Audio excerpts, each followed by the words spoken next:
The value of one-to-ones is quite extreme, actually. I think of one-to-ones as business therapy.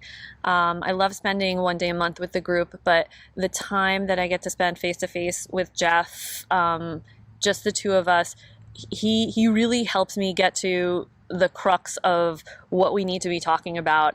And then once we get there and figure out what we need to be talking about, he has suggestions that I definitely have not thought of yet.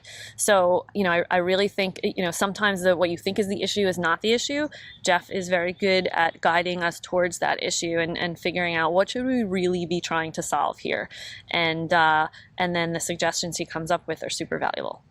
The one-on-ones give you a time to be able to spend on an individual basis confidentially to discuss all different aspects of what's happening in your business in a very comfortable, relaxed environment.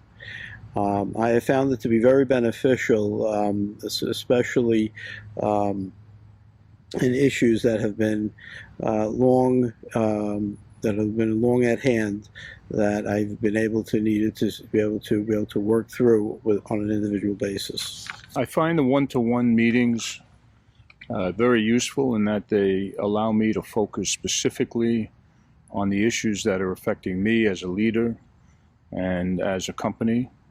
I also feel that it gives me an opportunity to let off a little bit of my frustration at times.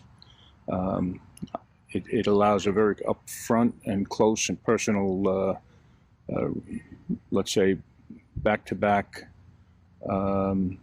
or communication between Jeff and myself.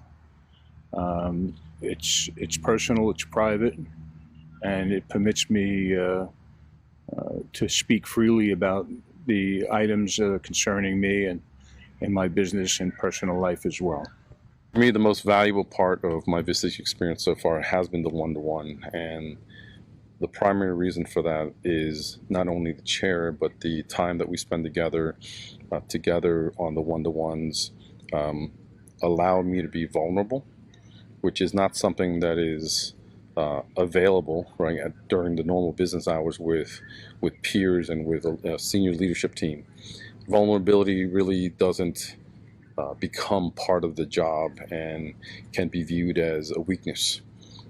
And with my chair once a month, if we meet on some subject matters, the one-on-ones become real powerful because he questions some of the decisions, questions some of the direction that I'm leading for the company in a manner that's constructive and breaks down the tough guy barrier that I typically have when I'm standing in front of people in my company.